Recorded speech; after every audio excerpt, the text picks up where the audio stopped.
Bonjour et bienvenue. Aujourd'hui, on plonge dans l'univers d'Anthony Bourbon. C'est une figure bien connue de l'écosystème entrepreneurial français. Un homme avec un parcours vraiment singulier, de la rue à un patrimoine estimé aujourd'hui à plus de 150 millions d'euros. C'est ça, un parcours assez incroyable. Notre but, c'est de décrypter un peu ses idées clés, sa pensée. Il est connu pour son franc-parler, ses positions parfois clivantes, disons. Oui, c'est controversé même, souvent. Pour faire ça, on va s'appuyer sur une transcription assez récente d'un entretien public qu'il a donné.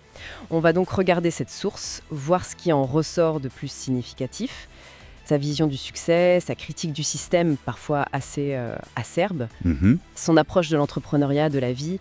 C'est très intense, on dirait. Oui, intensité, c'est le mot. On parlera aussi de son rôle dans Qui veut être mon associé, de Feed, du Blast Club évidemment. Bref, une exploration sans concession, un peu à son image. Alors, commençons par le cœur de sa pensée. Il y a cette phrase qui a fait beaucoup parler. Pour lui, réussir, c'est possible parce que, je cite, « les gens sont globalement mauvais et pas très intelligents ». Oui, c'est une affirmation choc, on peut dire. Plutôt direct comme entrée en matière, non?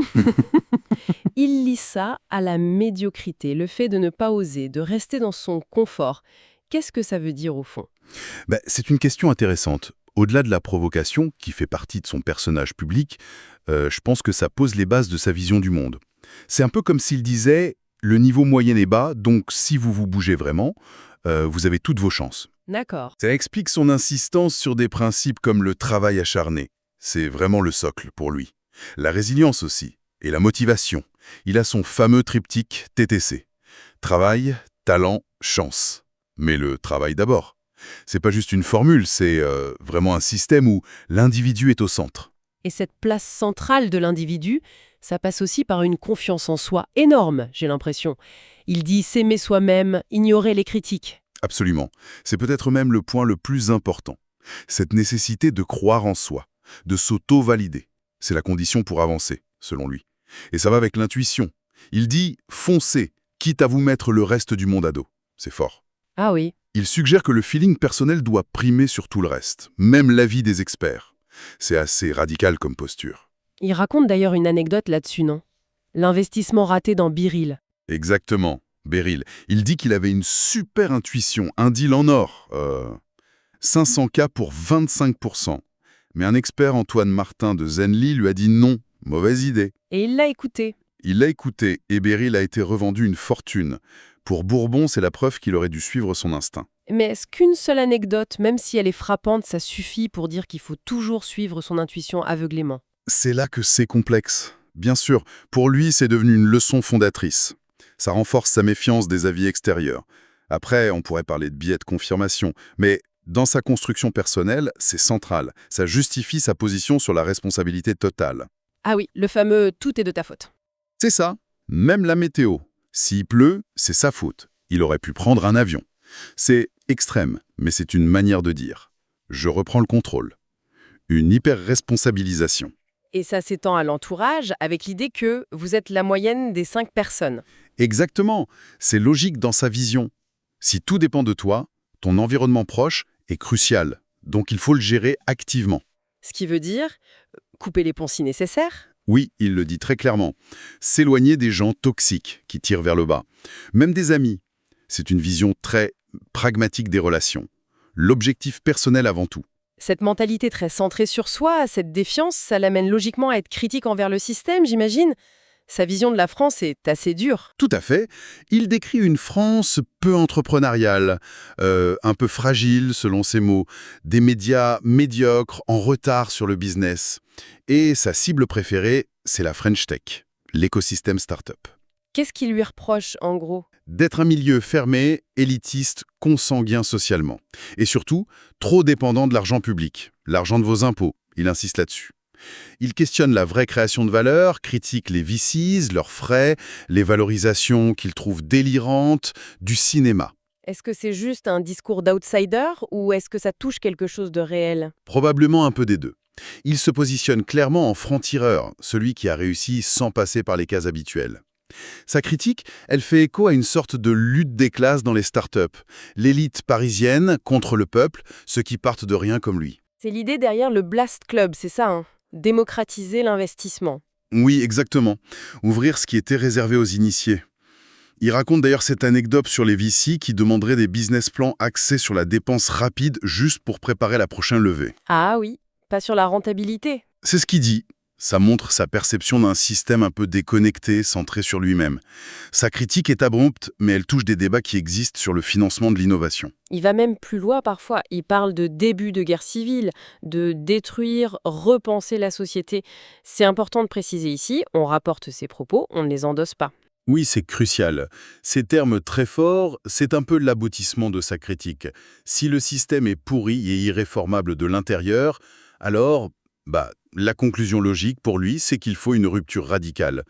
Il se voit un peu comme un lanceur d'alerte face à l'immobilisme, aux inégalités.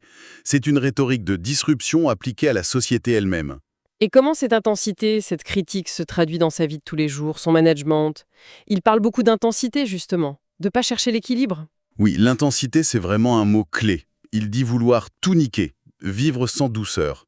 L'équilibre travail-vie perso, pour lui, c'est un peu une illusion ou contre-productif. C'est l'engagement total. Et être cash, authentique. C'est ça. Il part du principe que les gens sentent le vrai du faux. Donc, autant être direct. Et cette authenticité, il la lie à l'argent, à ce qu'il appelle la fuck you money.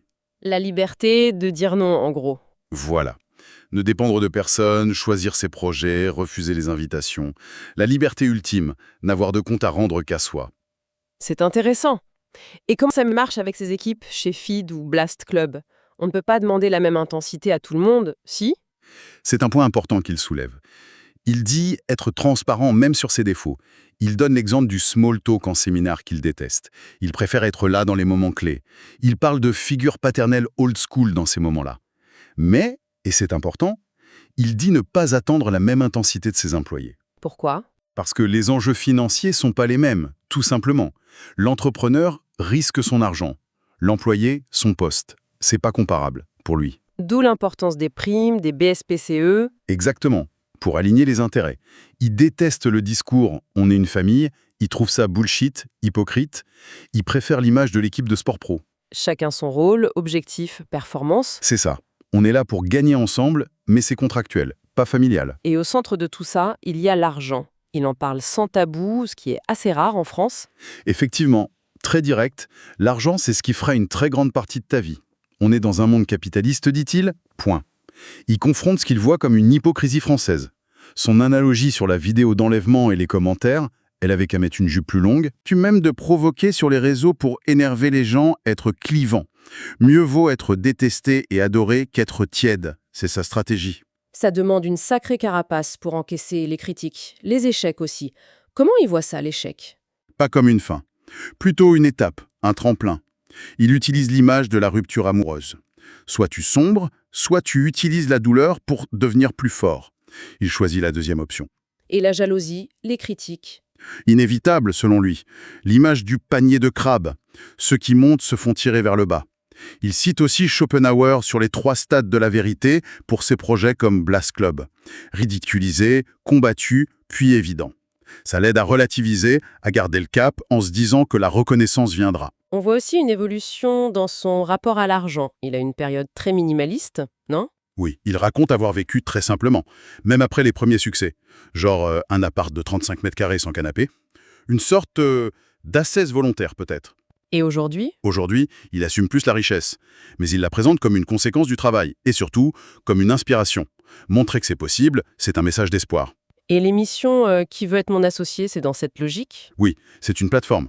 Pour la visibilité, bien sûr, mais surtout pour diffuser son message, toucher un large public, construire sa Blast Army, une communauté d'investisseurs qui partagent sa vision, une force pour bousculer les choses. C'est très stratégique comme utilisation de la notoriété. Pour finir, quand il regarde vers l'avenir, ses visions sont... Assez forte. L'IA, le transhumanisme, même la violence. Il imagine même un futur avec des bébés naturels et des bébés optimisés. Ça soulève d'énormes questions éthiques, ça. Clairement.